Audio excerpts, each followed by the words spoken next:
2004, Olympia, Washington. How times have changed.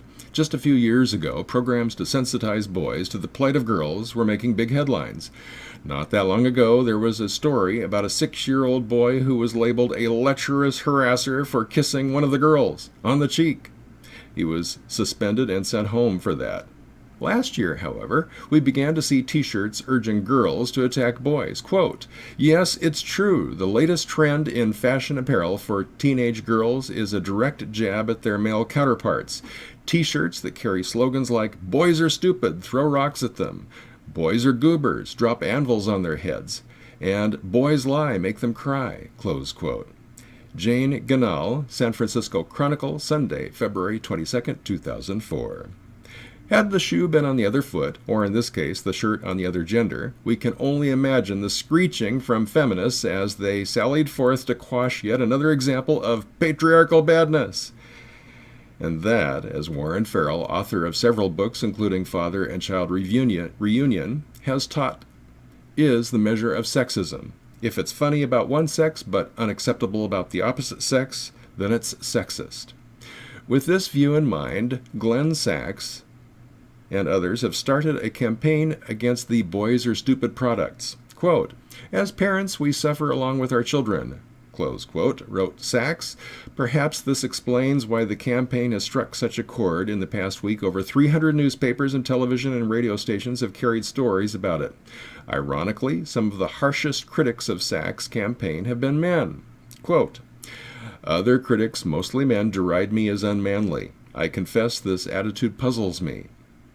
These men often grumble about TV commercials in which men are portrayed as idiots and clowns, and they read their kids' bedtime stories from children's books where fathers, the few left in modern children's literature, are similarly depicted.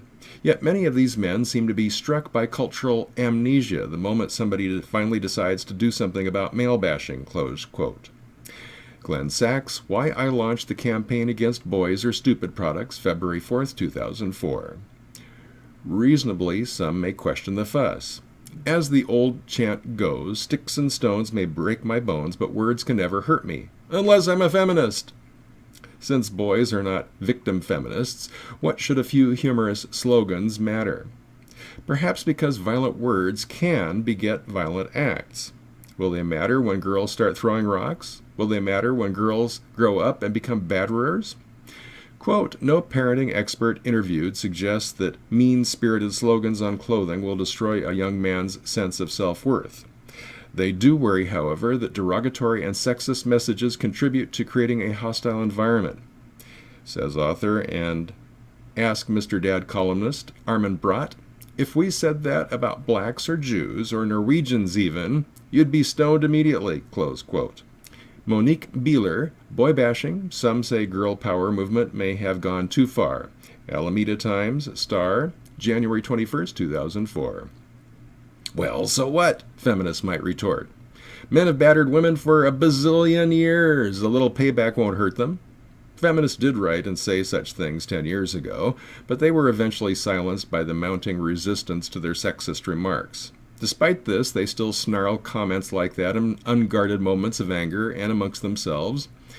We might respond by pointing out that while women are far more likely to be injured from domestic violence because, in general, men are physically capable of far greater violence than women, women are slightly more likely to initiate domestic violence. So, sadly, there is already parity of a kind. Of course, the feminist retort to this is that this is sexist nonsense based on a relatively few studies, while the government and law enforcement statistics prove that, by a wide margin, women are overwhelmingly the victims and men are overwhelmingly the perpetrators of domestic violence. Quote, "Exact statistics shift from study to study, but results over 3 decades of investigation by governmental agencies, social service organizations, and women's health researchers consistently confirm that women are the overwhelming majority of victims of domestic violence, and that men who are victimized are most often assaulted not by women, but by other men." Close quote. Jennifer Posner, "Not all domestic violence studies are created equal." Extra, November-December 1999. What Posner and other feminists ignore is that the government and law enforcement studies are based on crime statistics, where most of the victims are women, because, to this day, men are still far less likely to report themselves as victims of domestic violence, as the stigma from doing so would be roughly equivalent to a woman in the 1960s reporting that she had been raped. What if the violence begins before puberty? Children can be cruel. Aren't these t-shirts encouraging girls to do more than taunt the boys? Isn't it a call to commit acts of violence? Ridiculous, says Ganal, who sees it as a liberating joke celebrating that today's high school girls have come into their power. Quote, "It might not be great manners, but this is the kind of crowing that comes with knowing you've gained ground. Cut these young women a little slack and you have a sense of humor, and I swear no one will hit you with a rock." Close quote. Jane Ganal, Chronicle staff writer, "Will you please shut up and get a life already?" San Francisco Chronicle, Sunday, February 22nd, 2004. Assuming even half of the